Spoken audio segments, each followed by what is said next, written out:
পৃথিবীতে একমাত্র পরিবারের লোকই আপনজন হয় এবং সবথেকে বেশি আপন এবং প্রিয়জন হয় হচ্ছে মা বাবা। মা বাবার মতো আপন এই পৃথিবীতে আর কেউ নেই। নিঃস্বার্থভাবে যদি ভালোবাসে একমাত্র মা বাবাই ভালোবাসে। পৃথিবীতে স্বার্থ ছাড়া কেউ আপনাকে ভালোবাসবে না। যদি সেটা ভালোবাসে একমাত্র মা বাবা। তবে যদি সেই মা বাবা অসুস্থ হয় তাহলে মনের ভিতরে কীরকম একটা অবস্থা হয় তা তো বুঝতেই পারছেন। তো আমার মা গতকালকে আমাদের বাড়ি থেকে চলে গেছে ডাক্তার দেখাবে, আর এই জন্য আমার বাপের বাড়িতে গেছে। তো সেখানে একমাত্র আমার দাদি আছে, সেখানে গিয়েছে আর ডাক্তার দেখাবে সেই জন্য এখান থেকে গেছে। মায়ের চোখ দিয়ে অনেক দিন ধরেই পানি পড়ে আর এই জন্য চোখের ডাক্তার দেখাবে। তো ডাক্তার দেখে বলেছে যে চোখের নালি বন্ধ হয়ে গেছে, অপারেশন ছাড়া কখনোই সম্ভব না ভালো করার। আর এই জন্য কি করবে টেনশনে মাথা কাজ করছে না।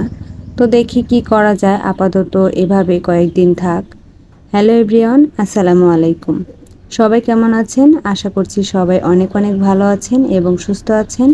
আলহামদুলিল্লাহ আমরাও বেশ ভালো আছি এবং সুস্থ আছি।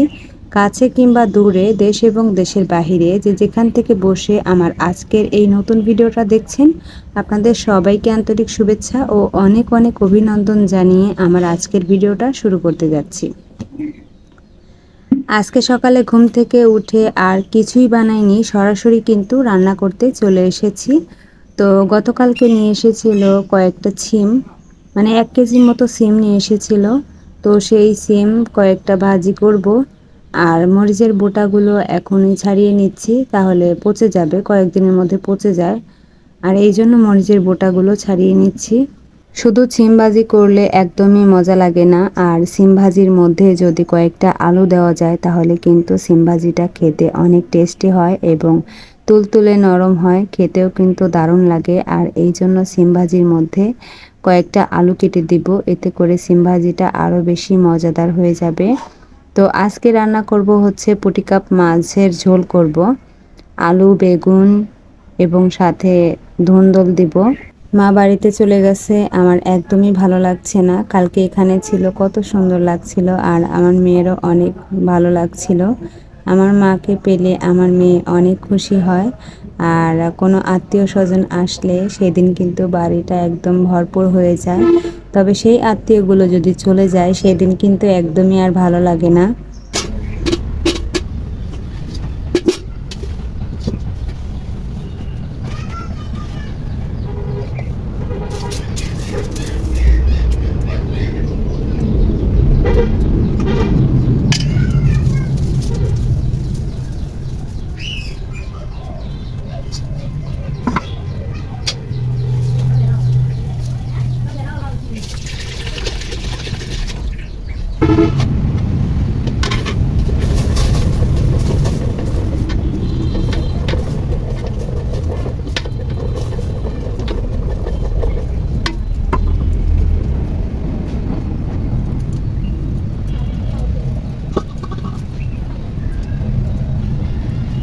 প্রথমে রাইস কুকারে পেঁপে ভর্তা করে ভাত বসিয়ে দিয়েছি, আর এখন হচ্ছে মেয়ের জন্য আগে দুধটা চুলায় বসিয়ে দিয়েছি। কারণ মেয়ে যেহেতু দুধ খায় আর কখন যে বলে যে আম্মু দুধ খাবো, আর এই জন্য আগে মেয়েরটাই তুলে দিয়েছি। আর দুধটা হয়ে গেলে তারপরে আমাদের এই যে তরকারি রান্না করব। আমাদের গ্রামের সবাই যেভাবে রান্না করে আমিও ঠিক সেভাবেই রান্না করার চেষ্টা করি। তো আমি তো আর অন্য এলাকার মতো করে রান্না করতে পারবো না, আর আমি সেটা পারিও না। ছোটবেলা থেকে আমি যেভাবে রান্না শিখেছি তো সেইভাবেই রান্না করি। পুঁটি কাপ মাছগুলো ভাজি করার জন্য এখানে হলুদ, মরিচের গুঁড়া, ধনিয়া গুঁড়া এবং লবণ মাখিয়ে নিয়েছি। তো এখন আর কি পুঁটি কাপ মাছগুলো ভাজি করে নিব।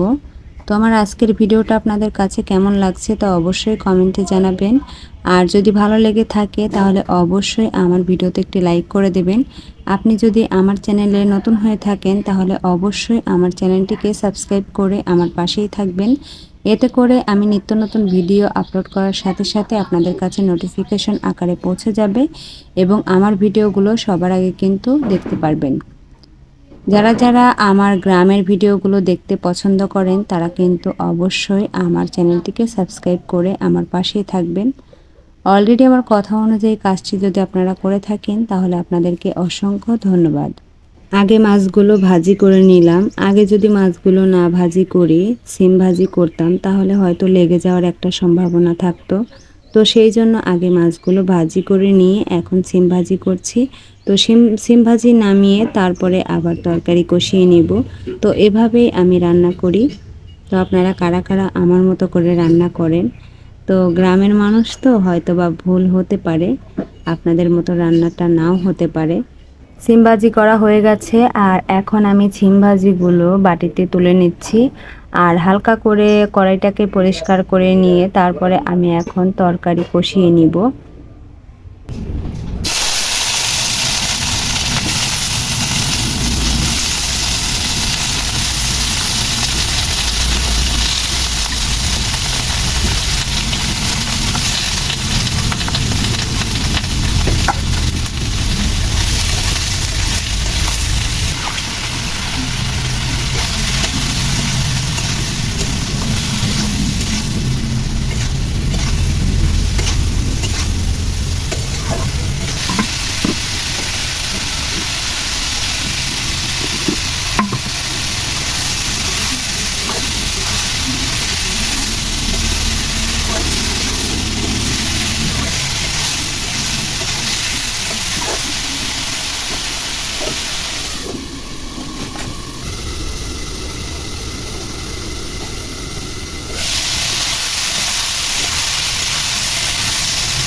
আমার রান্নাবান্না শেষ। তো আজকের মতো ভিডিওটা এই পর্যন্তই। দেখা হচ্ছে আপনাদের সাথে পরবর্তী কোনো ভিডিওতে। ততক্ষণে সুস্থ থাকবেন, শরীরের খেয়াল রাখবেন। আল্লাহ হাফেজ।